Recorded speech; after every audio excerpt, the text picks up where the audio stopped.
मैं सूरज आप सभी का वर्ड इनकार्नेशन में स्वागत करता हूं। आज का विषय है उदारवादियों की क्रांति। आज के सेशन में यह समझने का प्रयास करेंगे कि किस प्रकार से यूरोप में उदारवादियों ने तमाम तरीके के संघर्ष किए, तमाम तरीके के विद्रोह किए और शासन संचालन में परिवर्तन करने का प्रयास किया और जो भी रूढ़िवादी शक्तियाँ थी उनको उखाड़ फेंकने का काम किया। आज के सेशन में उनके प्रयासों के बारे में चर्चा करेंगे और कुछ जो शब्दावलियाँ हैं जिनकी कल्पना उदारवादियों ने की थी उसमें आता है स्वतंत्र, राष्ट्र राज्य और नारीवाद। इन दोनों शब्दावलियों पर भी आज के सेशन में चर्चा करेंगे।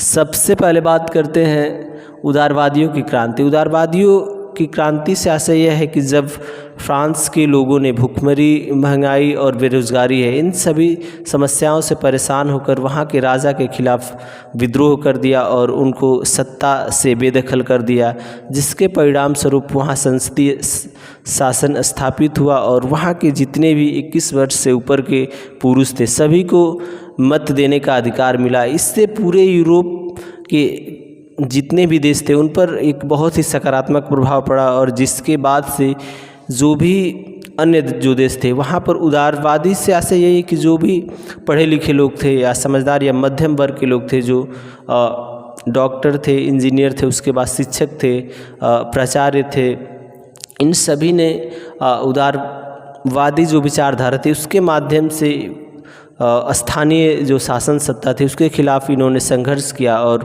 वहाँ भी जो संसदीय शासन था उसको स्थापित किया और जो पुरुषों के लिए मताधिकार था उसको स्थापित करने का कार्य किया। अब बात करते हैं स्वतंत्र राष्ट्र राज्य। स्वतंत्र राष्ट्र राज्य यह एक कल्पना थी जो कि उदारवादियों की सबसे प्रमुख विचारधारा थी। यह एक ऐसी विचारधारा थी जिसके अंतर्गत यह कल्पना किया जाता था कि ऐसे राष्ट्र का निर्माण जिसमें रहने वाले जो भी लोग हों उनको संवैधानिक या संविधान के अंतर्गत उन पर शासन संचालित हो, यानी किसी भी प्रकार की निरंकुश शासन के द्वारा किसी को संचालित न किया जाए। संविधान के समक्ष सबको समान माना जाए और सबके लिए एक कानून हो। इस प्रकार की व्यवस्था के बारे में लोग सोचते थे। उसके बाद से दूसरी विशेषता थी प्रेस की स्वतंत्रता, यानी कि स्वतंत्र राष्ट्र राज्य में जो प्रेस की स्वतंत्रता होनी चाहिए और किसी भी प्रकार का जो सेंसरशिप है वो किसी भी प्रेस को प्रतिबंधित नहीं कर सकता है, यानी कि कोई भी व्यक्ति अपने विचारों को अभिव्यक्त कर सकता है। ऐसे राष्ट्र राज्य की कल्पना की जा रही थी। उसके बाद से तीसरी विशेषता ये है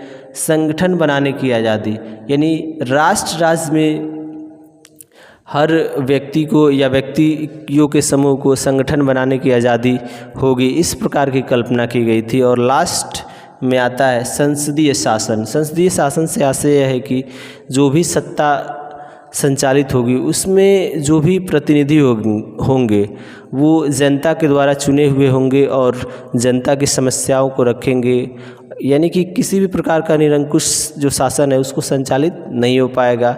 इस प्रकार से संसदीय शासन, संगठन बनाने की आज़ादी, प्रेस की स्वतंत्रता और संविधान, ये चारों प्रमुख विशेषताएं थी स्वतंत्र राष्ट्र राज्य की, जो कि उदारवादियों की मूल विचारधारा थी। अब बात करते हैं नारीवाद। नारीवाद की बात की जाए तो यह एक ऐसी विचारधारा थी जिसमें यह माना जाता था कि स्त्रियों को भी पुरुषों के समान आर्थिक, सामाजिक और न्यायिक जो भी चीज़ें हैं या जो भी सामाजिक क्रियाकलाप है उसमें स्त्रियों को भी पुरुषों के समान अधिकार होने चाहिए, जिससे कि वे अपना सर्वांगीण विकास कर सकें। धन्यवाद।